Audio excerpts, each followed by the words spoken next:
Okay, so is this working? Yeah. Great. So I'm going to talk about hiring by human/machine learning. So the world of hiring and talent management have been starting to look into using data science, predictive analytics, and machine learning, algorithms, you name it, for help with making hiring decisions. And the general approach to doing this using machine learning, for instance, would be to first identify the characters of top performers at a particular company in a particular role, and then teach the machine learning systems these characteristics of the top performers.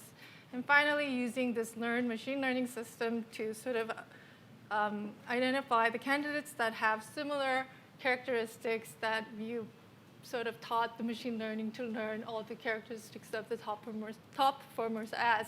And once you sort of start labeling the candidate as the potential hire, you can then go through the similar hiring process as you would traditionally. So just to give you a motivation as to why one might even want to use data or machine learning to make hiring decisions.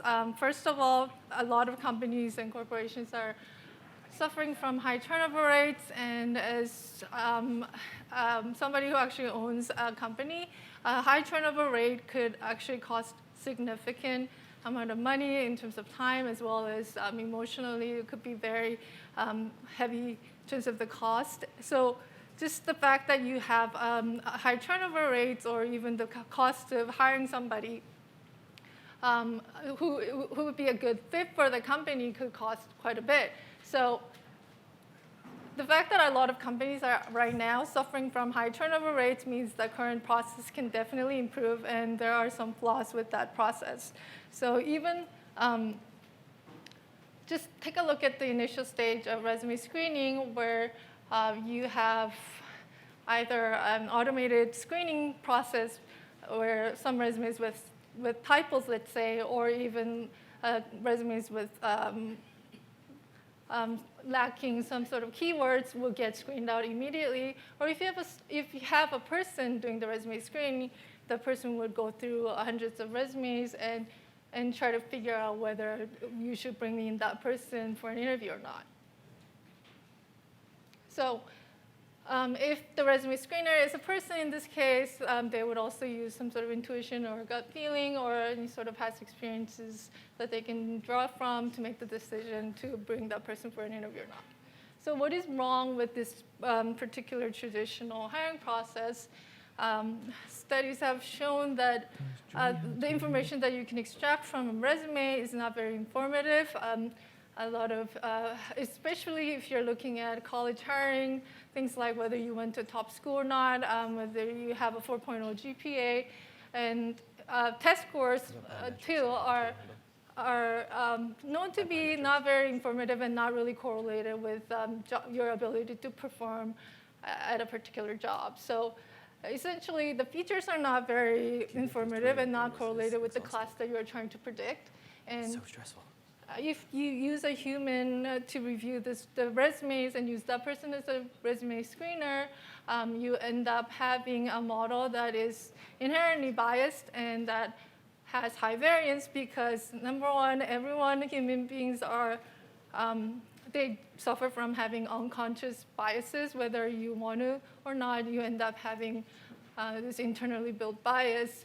And after reviewing hundreds of resumes, it's incredibly difficult to be consistent in terms of making these decisions as to whether you should interview somebody or not. So it's hard to be a model and be a human and have a low variance and low bias.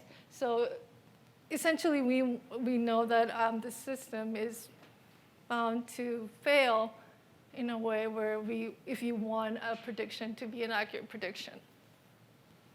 So in order to use data/machine learning to help with making better hiring decisions, what do you need? You would normally need better features as well as a model that have low variance and low bias. But this particular problem is I think a little bit more challenging because it's extremely difficult to validate the sort of the output the machine learning system would predict.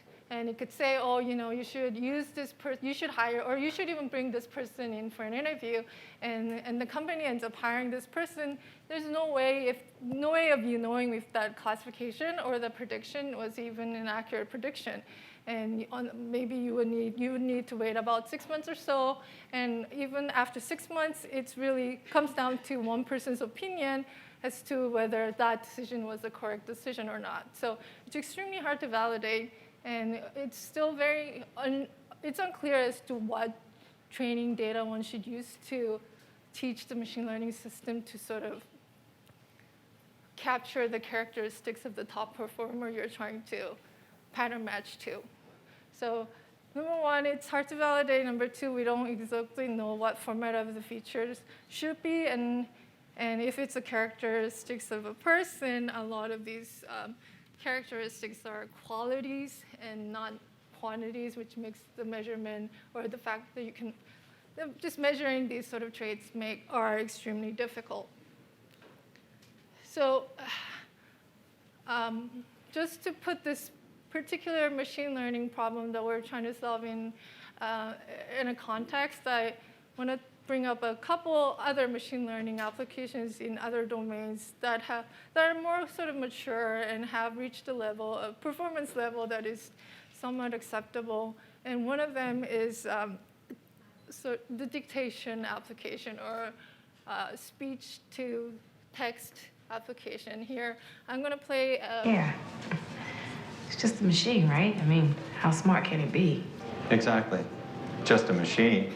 So if you were to use dictation software to dictate this particular conversation, it did fairly well, in my opinion. It wasn't even trained with the speaker's data, but I think it got the second speaker right, the first speaker, most of it right. But the point that I want to make is that even this machine learning system. Okay, so this machine learning system has ground truth output labels. You know exactly what the system should be output, and you can tell right away whether you got it right or wrong. So you can validate the system fairly easily, and you know exactly what sort of training data should be used to train this particular dictation system. Obviously, you should use the acoustic speech signal or the audio signal to train the system. And acoustic signal is a physical signal, so there are attributes that you can easily measure and process. So it just becomes this problem seems a lot easier than the problem that we're trying to solve.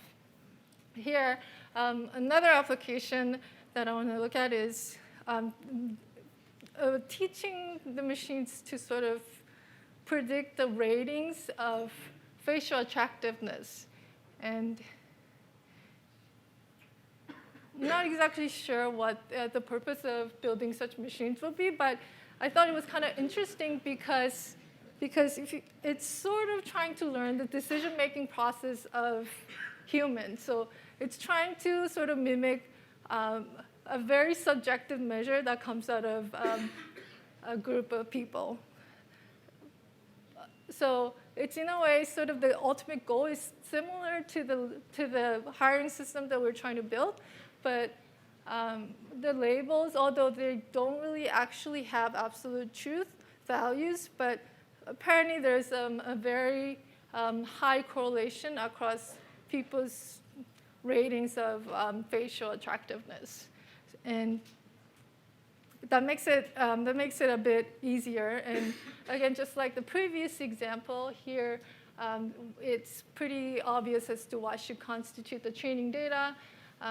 It should be the facial features extracted from the raw facial images, or just the raw facial images themselves. And again, the images have attributes that can be easily measured and processed. So just to put our machine learning problem in context, it makes it seem like it's a lot more difficult than sort of the traditional machine learning applications that are out there. But doesn't mean it's not completely impossible. It doesn't mean it's impossible to build. So let's take a look at what it means to have better set of features. And we already said that whatever is on a resume is not very informative, and it's not very good predictors for your job performance. So we know that a good feature set has to have independent features that each highly correlate with the class that you're trying to predict. So we need features that are highly correlated with your job performance level. And also you want the class that you want to predict to be not a very complex function of features, and you want the feature to be in the form that is amenable to learning. So these are some of the things that we are looking for in a good feature set. So the three machine learning examples that I showed you, so the hiring system, the dictation system, and facial attractiveness rating system, these are all the things that are normally done by us as in humans. So it kind of makes sense to sort of like ask ourselves as to what are some of the more high-level features that are relevant to making these sort of classifications. So here, if you were to ask somebody what attributes or characteristics would you look for in a person if you were to hire for somebody that you think will be a top performer at a company? And obviously, the fact that the person being able to do the job is an important condition. But besides that, you would end up getting an array of characteristics, description of the person, such as I want this person to be passionate or ambitious, and so on and so forth. And if you were to ask somebody, how would you transcribe a conversation that you hear? And people would say, oh, I would look for words that I recognize and use some sort of internal language modeling or probably some sort of like language modeling to construct a sentence and write it out. And if they hear a word that they don't recognize or they don't know, then they start breaking things down to syllables and phonemes and try to write it out as best as they can in terms of transcribing the speech that they hear. And similarly for facial recognitions or face attractiveness rating, if you were to ask somebody how would you do such a thing, then people would just tell you, I would look at like the face shape, the size, and the nose and ears, and so on and so forth. So let's sort of delve into these two other examples because it is definitely more mature, and it's at a state where it's at a state where it can perform fairly well in terms of our expectation as to how machines should perform. So what were some of the more successful feature sets that were used in applications like speech recognition and facial attractiveness rating system? Just recently, a lot of the work has been done in deep learning, which is supposed to sort of come up with unsupervised or semi-supervised learning methods to automatically extract features, so without having to really, for us to do any sort of feature engineering or any sort of handcrafting the features, I think there's a lot of work done that's actually showing performance at a level similar to what's been traditionally done with more feature engineering involved and so on and so forth. But again, like we don't exactly know what we can use as the raw data that if we were to use deep learning to do the feature extraction for to do the automatic feature extraction, what would you use as the raw data? Would it be like, if you're trying to characterize a person, would it be a log of every thought you had and every conversation or the behavior responses that you got for the past 5 months or 5 years? It doesn't really make sense as to what should be the raw data. Maybe it would be intracellular recordings of every neuron in your brain, but it doesn't seem practical or even possible to do such a thing with this particular problem. So we should probably look into more traditional way of feature extractions, at least for these two applications, is actually breaking down sort of the high-level features. For example, you have high-level feature of a sound, and usually the most success was reported when you use MFCC, male frequency capture coefficients, where you break down the signal into 25 millisecond frames, and then you shift the frames by 10 milliseconds, and then you apply a bunch of Fourier transforms and discrete cosine transform and so on and so forth. But you end up getting a vector for every 25 millisecond window that's shifted 10 milliseconds. So that's speech recognition system. For face recognition system, you would end up breaking down the shapes of face, for example, into a distance measures as well as the slope of the line that are connecting 84 different coordinates, as you see on the screen. So essentially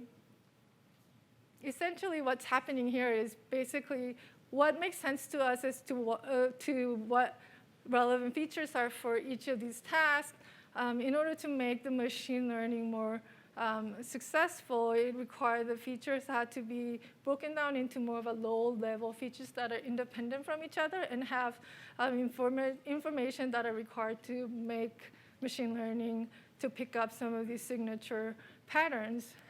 And applying the same logic, we think this is obviously not a comprehensive list of characters that would make up a good employee for a particular company, but applying the same logic, one would have to sort of be able to break down these constructs into more smaller, low-level units of traits that would be completely independent of each other, and that would also have correlations to your job performance for a particular company in a role.